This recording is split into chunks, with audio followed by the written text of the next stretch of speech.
So, this is the second phase of the Suzuki GN250 restoration. So in the first video we did, we managed to get it running, so we cleaned it all off, got it running.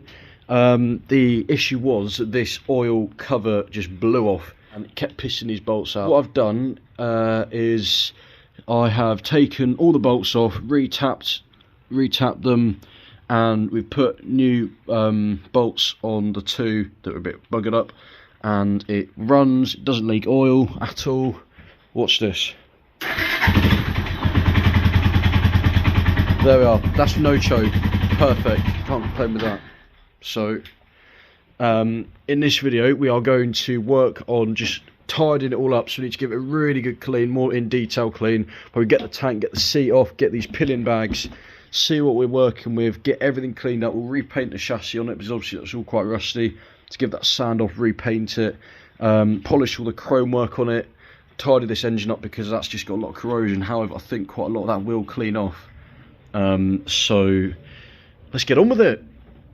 So what we're going to do now, I'm just going to go over everything with a paintbrush quickly, just brush off all the loose dust and dirt that I can as possible, just so we can get a bit of a better look at it, and then we can work on painting and polishing.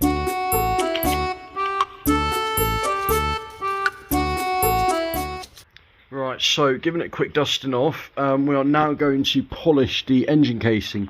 So that's a little bit there which I've already done. So when I say polish, fine grade wire wool and literally just rub it. You can already see it getting better, so we're going to do that best we can. However, I've kind of run out, that's all I've got, so we'll do as much as we can with that, and we'll just have to order a little bit more. There we go, already that's a little bit better. Literally just polished this part here. It's come up quite a bit better actually. However, it's not done, but I've got I've run out of wire wool, so that's the best it's going to get for now. So we are now going to work on getting the tank off, getting the seat off, getting these side bags off, so we can clean off the chassis, get a bit of paint on the chassis, because that's, as you can see, pretty rusty. We've got to lift up these bags, and under here we've got a little 15 there and some sort of Allen key there, so we've got to remove both of those, both sides. Let's do that. Get that bolt, chuck them in. That's that one, and then we've got to do the exact same on the other side, and we can get this rack off. Hopefully the seat will then fall off as well. There we are, so both those bolts are out, so we can get rid of these little grab handles, rip that whole thing off. There we go, beautiful. Put that down there for a minute. Right, so giving it a good little dust up. Might remove this exhaust pipe actually, because that'll give us a bit more space to work on everything.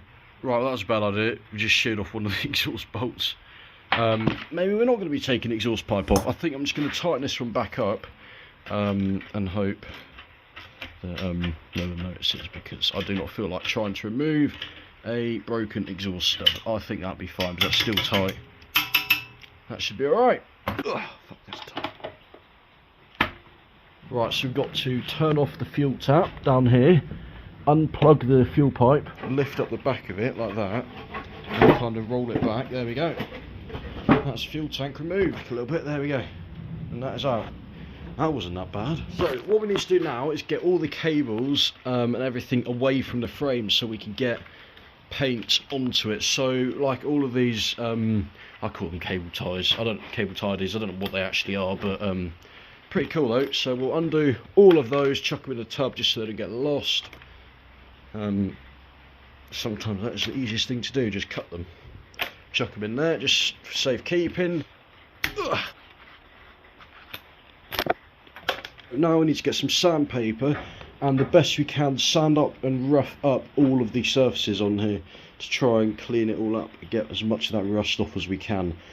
So what we're doing now, we're just going to be getting the sandpaper, just kind of going over all the areas where there's some rust in it the best we can, just to kind of key the surfaces, get rid of most of the rust on it. As you can see, even just like that bit there, once you wipe it all down, that's already a bit better. You can see a bit bare metal there, so we'll do that with the whole thing.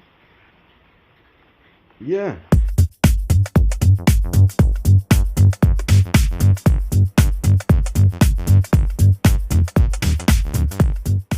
Right, so I've been over, sanded it the best I can so far.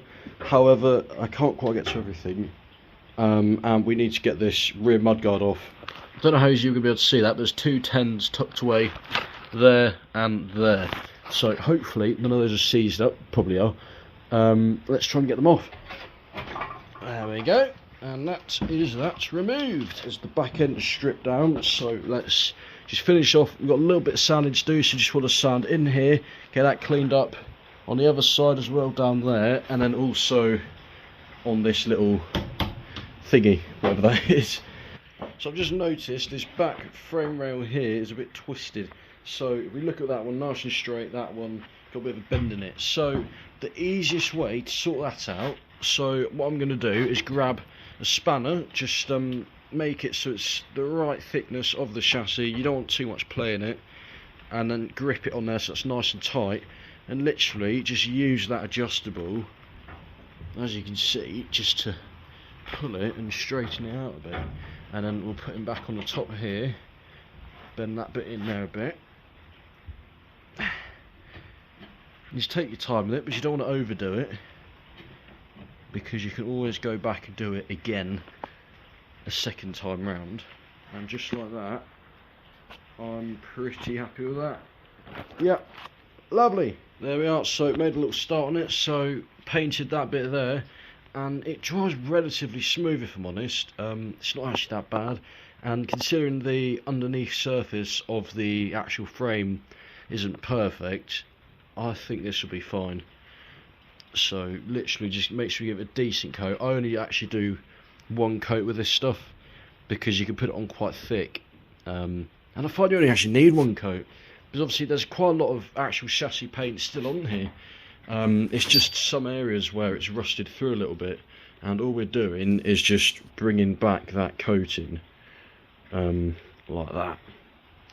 How much better does that look already? Do that for the whole bike, and I'll put you back on when we're done.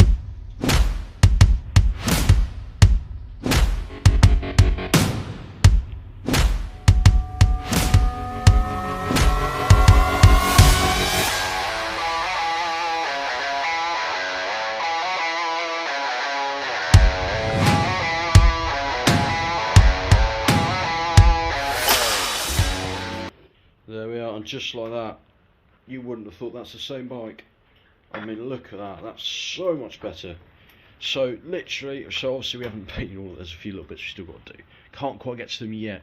Ideally do need to get this exhaust pipe off, but we'll work on that later. Right, so now it's time to fill the oil up where it all pissed out. So as you can see, it's on the center stand, and you can't even see the fluid in that little indicator, so I don't quite know how much needs to go in it, but we'll top her up definitely. Put the cap on there, just so that don't spill everywhere, because I've done that before, and it isn't fun cleaning up the mess. And put this back on there. Lovely. So that's taken a grand total of about half a litre, more or less half a litre of oil, and that's the rest of the oil on the floor that shot out within one. Yeah. I'll put a clip of it like right here. Oh my god! Already? Oh shit! Oh shit! Oh shit! Shit! Shit! I need to clean that up. Fuck, that's not good. But yeah, so that's the oil topped off in this. So we'd be good to start it and run it. However, we're kind of missing the bits you need to make it run. So I'm just going to finish quickly. I'm going to repaint this side here, and I will stick you back on in a second. Not going to bother painting this half, because you already seen me paint the other half. It's the exact same thing. Clean it off, paint it. Lovely, let's do it. Right, so we have repainted everything on there, looking lovely.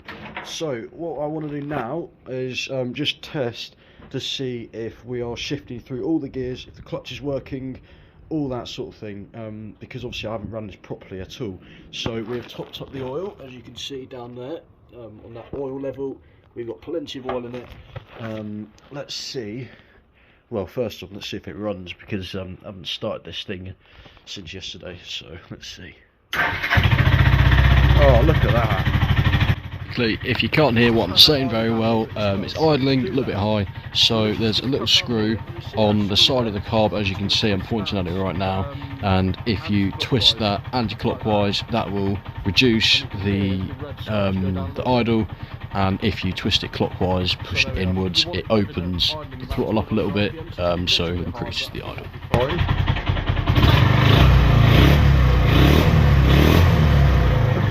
Right, let's stick it in first. Right, so see if the clutch is working or not. So pull the clutch in, and as you can see it's still spinning, but you can stop it with your foot. There you go. Just so you can tell the clutch is working. Then obviously you let it out. It's moving. Rev it up a bit. Lovely. Gear indicator is showing gear 1. Let's try 2. There we are. We're moving. Gear 2. Lovely. All good. 3. Lovely. 4. Yeah. Gear 5. We've got 5 gears. Look at that. Woohoo! That's good. And I'm just going to shift down, do it one at a time, otherwise it makes an awful grindy noise. Don't ask me how I know, but okay, that's brilliant. So it is all fully running. It works absolutely fine. Starts, I mean, look at it, look. It starts brilliant. So now all we're going to have to do is we need to bleed the front brakes, because currently brakes are very much not doing anything at all. So we've got to sort the brakes out. Obviously that's dirty down there, so I think first plan of action should be clean that all up. Kind of want to flip the bike around, get the back end in that way, get the front end facing this way, so there's a bit more light, a bit more space, but obviously there's no space down there at all. So I think let's flip it around and let's start sorting out that front end of it, because I think that's probably going to be giving us a little bit of problems. So let's do that now. Also, something I've noticed, there's like roots going actually into this tyre. Like, how? Like, literally there are roots growing into this front tyre. I don't quite know how I'm going to get them out. Like, what how does that happen? Anyways, moving on from that, we need to give this front wheel a quick dust off so we can get the brake calipers bled, and hopefully the brakes will start working. Right, so what we need to do now is we need to get this little bleed nipple cover off here, and so like that, easily. And let's just grab ourselves a tub just to put all the parts in, just so we don't lose them. Not that there are any parts that are actually going to come off. I pulled the police bike out for now, just as a bit more space we can get working on things. So for this fella here, with an 8mm spanner, lovely, and we're going to crack him loose. God, that's tight. I'm going to put it on here because you get a bit more torque on it that way, because you're getting grip from the entire spanner as opposed to just 2 halves. Oh, there we are. Right, he's loose. Beautiful. A little bit worried it wouldn't come loose for a minute. Oh shit, there we go. Right, all ready. Oil's coming out, which is good. So we're going to leave the towel there, and what we're going to do is just pump the brake lever a little bit so we can see it coming out of there. There we go. I'll just do a couple little pumps. We can see air still blowing, pissing out of that. Right, okay. Now we're going to shut it, the little bleed nipple, by just tightening it back up. Like that. You got to make sure they're proper tight, because you don't want that leaking any whilst you're going along. Because you get oil on the brake discs or the brake pads, your brakes aren't going to work very well, funnily enough. So wipe that all down nicely, and we're going to come up to your brake lever, and we're just going to pump it. Oh, it's so it's actually seized up, feels like. I don't know, actually. Feels like it is kind of working. Well, let's roll it and see if it does anything.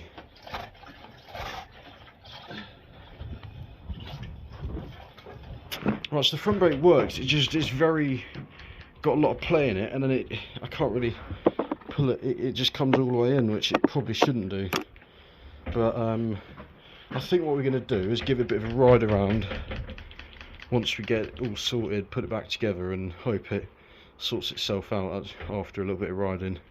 But it's got fluid in there, and it's pumping fluid around it, so I don't think anything is going to be seized up. It has also been sitting for about 15 years outside, so that's kind of what happens, isn't it? Get you back on there. Oh, there we go.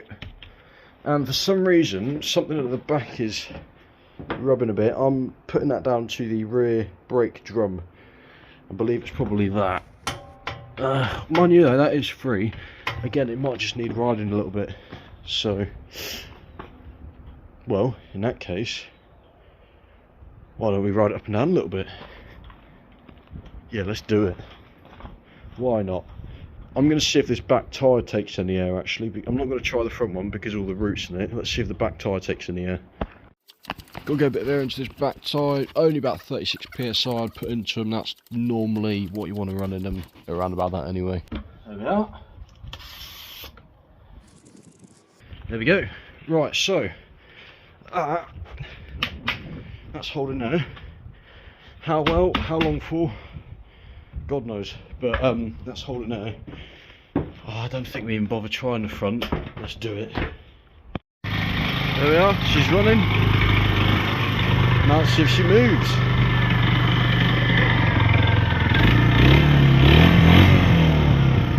Well, she revs up. Does she move? Come on, move, move, move. There we are. She's moving under her own steam. Look at that. Woohoo! It's quite hard to do it one-handed, filming one-handed. I'll put you down. We'll see if she moves.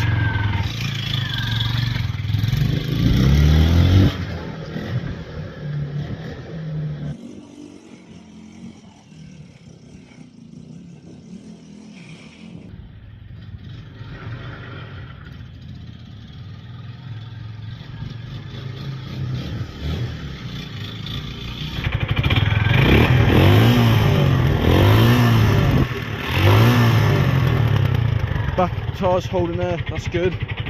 Front tyre, don't even know. The front brake is still locking up, or something's locking up. So, that is it for phase 2 of the rebuild on the Suzuki GN250. So in the next video, once we've got some more stuff for the polishing of the chrome, just basically the wire wheel, we will go through, polish all the chrome work, get it cleaned up absolutely perfect, sort out whatever's going on with the brakes, and we'll take it on a little ride. Yeah, if you enjoyed this video, please subscribe and comment what you want me to do in the next video, or if there's anything you've noticed on this that I haven't done which you think I should do, or if there's any better ways of doing anything that you know about which I haven't done. Please let me know. Goodbye.